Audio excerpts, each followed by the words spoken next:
오늘 본문에서 사도 바울은 성령과 또 그분의 사역에 대해서 가르쳐주고 있습니다. 우리 10절과 11절 말씀을 다시 한번 읽겠습니다. 시작.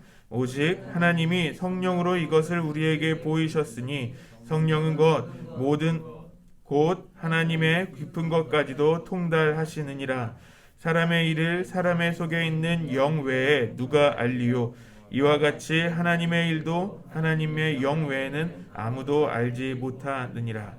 성령님은 이것을 우리에게 보여주신 분이라고 소개하고 있습니다. 어제 우리가 함께 묵상했던 말씀으로 볼 때 이것은 하나님의 비밀에 대한 것입니다.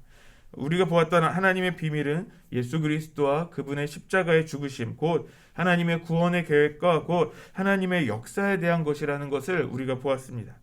그 비밀을 보이시는 분, 그러니까 그것을 알게 하시는 분은 성령님이라고 말씀하고 있습니다. 성령님이 그것을 알게 하실 수 있는 이유는 성령님은 하나님의 깊은 것까지 통달하신 분이시기 때문입니다. 그분은 하나님의 영이십니다. 사람의 속마음을 알려면 그 사람의 영을 알아야 하는 것처럼 성령님은 하나님의 그 영이시기 때문에 하나님의 그 모든 것, 하나님의 그 깊은 속마음, 하나님의 그 구원의 역사에 대한 그 모든 계획들을 다 알고 계시는 것이라고 말씀해 주십니다. 단순히 그냥 역사뿐만이 아니라 하나님의 마음 모든 것을 말해주는 것입니다. 성도는 하나님의 영을 받은 사람들입니다. 12절 말씀에 우리가 세상의 영을 받지 않고 오직 하나님으로부터 온 영을 받았으니 라고 소개하고 있습니다. 성도는 세상의 영으로 살아가는 사람들이 아니라는 것이죠. 하나님께서 우리에게 성령을 보내주셨고 우리가 그 성령으로 인하여 사는 사람들이다 라고 말씀해 주십니다. 그래서 12절 하반절에 이는 우리로 하여금 하나님께서 우리에게 은혜로 주신 것들을 알게 하려 하심이라 하고 말씀하시는 것처럼 하나님께서 이미 우리에게 주신 그것을 은혜로 주신 것들을 성령을 통해 알 수 있게 된다라고 말씀합니다. 우리에게 그 은혜로 주신 것들은 무엇입니까? 그것은 곧 이것 하나님의 비밀입니다. 모두가 알지 못했던 그 비밀. 세상 사람들은 알지 못하고 우리만 알게 된 이 구원의 비밀은 우리 스스로 깨달을 수 있었던 것이 아니라는 거죠. 바로 성령께서 우리 안에서 알 수 있게 해주신 것입니다. 요한복음 14장 26절에 예수님께서 보혜사 성령님에 대해서 말씀해 주셨습니다. 요한복음 14장 26절입니다. 보혜사 곧 아버지께서 내 이름으로 보내실 성령 그가 너희에게 모든 것을 가르치고 내가 너희에게 말한 모든 것을 생각나게 하리라. 성령의 사역은 곧 모든 것을 가르쳐 주시고 또 생각나게 하시는 것입니다. 그래서 사도 바울이 계속 말하고 있는 이 하나님의 지혜, 그 비밀은 모두가 알 수 있는 것이 아니라는 것입니다. 성령께서 알게 하시고 깨닫게 하셔야만 우리가 알 수 있게 된 것입니다. 성도는 성령을 통해 그 비밀을 알게 된 사람입니다. 그래서 13절에 사람의 지혜가 가르치는 말로 아니하고 성령께서 가르치시는 대로 가르쳤다라고 설명해 주고 있습니다. 우리가 성령의 충만함을 이해할 때 능력과 힘으로만 이해했던 것 같습니다. 그런데 성령께서 우리 안에서 역사하실 때 알려주시는 것은 우리로 알게 하시고 깨닫게 하신다는 것입니다. 14절 말씀을 우리 같이 읽겠습니다. 시작. 육에 속한 사람은 하나님의 성령의 일들을 받지 아니하나니 이는 그것들이 그에게는 어리석게 보임이요 또 그는 그것들을 알 수도 없나니 그러한 일은 영적으로 분별되기 때문이라. 어제부터 계속해서 사람들을 두 부류로 나눈다는 것을 우리가 보게 됩니다. 육에 속한 사람과 영적인 사람, 육에 속한 사람과 세상에 속한 사람 이렇게 나누고 있는 것을 볼 수 있습니다. 이 육에 속한 사람, 그러니까 이 세상에 속한 사람은 성령의 일을 받지 못합니다. 그들의 눈에는 그 모든 성령으로 되어지는 모든 것들이 어리석게만 보인다라고 표현하는데요. 그렇게 되는 이유는 이들은 성령의 역사를 알지 못하게 되기 때문에 그렇습니다. 신령한 것들을 알아보지도 못하기 때문에 그냥 어리석게만 보인다고 말할 뿐이지 정작 그 마음에는 아무것도 알지 못한다는 것입니다. 그래서 15절에 신령한 자는 모든 것을 판단하나 자기는 아무에게도 판단을 받지 아니하느니라.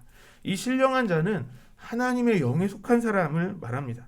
우리가 잘 아는 것처럼 성령에 충만한 사람을 말하는 것이죠. 근데 영어 성경으로 보니까 이 신령한 사람은 성령님과 함께하는 사람이라고 표현합니다. 그러니까 성령님과 동행하는 사람입니다. 이러한 사람은 모든 것을 판단할 수 있습니다. 왜 그렇을까요? 하나님의 비밀을 알고 있기 때문에 그런 것이죠. 성령님으로부터 인하여서 많은 것들을 배웠고 알게 된 사람들이기 때문에 이 세상이 어떻게 움직여가고 있는지, 지금 하나님의 역사 가운데, 하나님의 마음 가운데 어떻게 움직여가고 있는지를 알고 있는 거죠. 그래서 우리는 이 신령한 사람은, 성령이 충만한 사람은 이 세상이 어떻게 되어가고 있는지를 판단할 수 있습니다. 그런데 반대로 아무에게도 판단을 받지는 않습니다. 왜냐하면 이제는 이 신령한 사람은 세상의 영에 속한 사람이 아니기 때문에 그렇습니다. 세상의 방식대로 살아가는 사람이 아닙니다. 하나님의 방식대로, 하나님의 마음으로 살아가는 그런 사람들입니다. 그러므로 이 세상에 살아가고 있는 암호와 같은 그런 사람들이 신령한 사람들, 그 영적으로 사는 사람, 영적인 분별력이 없는 사람들은 그 영적으로 사는 사람들을 판단할 수가 없는 것이죠. 16절 말씀 같이 보시겠습니다. 시작. 누가 주의 마음을 알아서 주를 가르치겠느냐? 그러나 우리가 그리스도의 마음을 가졌느니라. 16절 말씀을 묵상할 때 사도 바울이 큰 소리로 선포하는 것처럼 들렸습니다. 마치 누군가에게 호통을 치는 것처럼, 감히 누가 주의 마음을 안다고 주님을 가르치려고 하냐라고 외치는 것처럼 보였습니다. 이 말씀은 이사야 40장 13절의 말씀을 인용한 것입니다. 이사야 40장 13절은 누가 여호와의 영을 지도하였으며 그의 모사가 되어 그를 가르쳤으랴 라고 말합니다. 우리가 감히 하나님의 영, 성령을 지도하며 그분의 모사가 되어서 그를 가르칠 수는 없죠. 하지만 오히려 성령을 통해 우리는 더욱더 깨닫게 되고, 반대로 우리가 그 깨닫게 되고 알게 되는 것이 감사한데 우리가 어떻게 그것을 그분을 가르칠 수 있을까요? 묵상하는 중에 이건 마치 반어법처럼, 반문하는 것처럼 사도 바울이 외치는 것 같았습니다. 감히 누가 주님을 안다고 말하면서 주님을 가르치려 들 수가 없다라고 말하는 것이죠.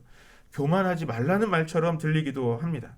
그런데 이 말씀 묵상하는 중에 주의 마음을 알아서 주님을 가르쳤던 한 인물이 생각났습니다.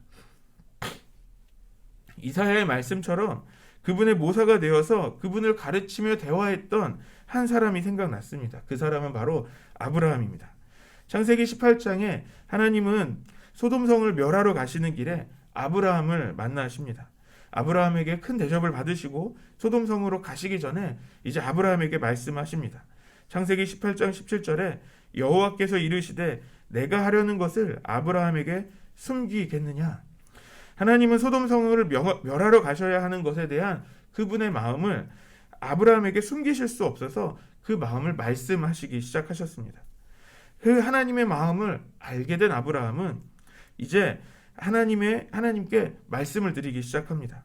주께서 의인을 악인과 함께 멸하려 하시나이까? 라면서 이제 하나님의 마음을 따라 하나님의 계획을 조금씩 수정하실 수 있도록 그렇게 요청하는 그런 내용을 우리가 잘 알고 있습니다. 하나님은 그의 말씀을 말을 들으시고 의인 50명, 45명, 40명, 30명, 20명, 10명 이렇게 그 계획들을 조금씩 수정하셨습니다. 그렇게 아브라함이 하나님께 그런 청원을 할 수 있었던 이유는 아브라함이 하나님의 마음을 알게 되었기 때문입니다. 성령 충만한 그리스도인은 성령의 은사를 행하는 사람만을 이야기하는 것이 아닙니다. 그는 하나님의 마음을 아는 사람입니다. 오늘 우리가 함께 묵상한 본문에서 성령님은 하나님의 영이십니다. 그분은 하나님으로부터 온 영으로 우리에게 그 하나님의 그 비밀과 지혜, 그 구원의 역사를 알게 하시고 깨닫게 하시는 분이십니다. 그것은 곧 하나님의 마음입니다. 모든 인류를 구원하시길 원하시는 그 하나님의 마음을 성령을 통해 우리에게 알게 하시고 깨닫게 하십니다. 그래서 우리는 이 세상의 영으로 살아가지 않고 하나님의 영으로 살아가야 합니다. 하나님의 마음을 알고 하나님의 그 구원의 계획, 그 역사를, 구원의 역사를 이루어드리며 살아가는 것이 우리 그리스도인들의 사명입니다. 그러므로 우리가 성령의 충만함을 구하는 것은 성령의 은사를 구하는 것이 아닌 하나님의 마음을 더욱 알게 되기를 구하는 것입니다. 우리가 하나님의 마음을 더욱 알고 하나님의 뜻을 이루어드리는 우리 모든 성도님들 되시기를 소망합니다. 주님께서 우리에게 성령을 보내신 이유는 우리를 통해 그 하나님의 계획을 이루시기 위한 것입니다. 성도는 성령의 충만함으로 주님과 동역하는 사람입니다. 하나님은 그분의 역사를 우리와 함께 이루어 가시기를 원하십니다. 하나님의 역사를 이루시기 위해 또 우리를 이 안성 열린교회로 부르셨습니다. 우리 교회의 모든 성도들이 성령의 충만함으로 그 주님의 뜻을 온전히 알고 그 주의 뜻을 이루는 믿음의 교회가 되기를 소망합니다.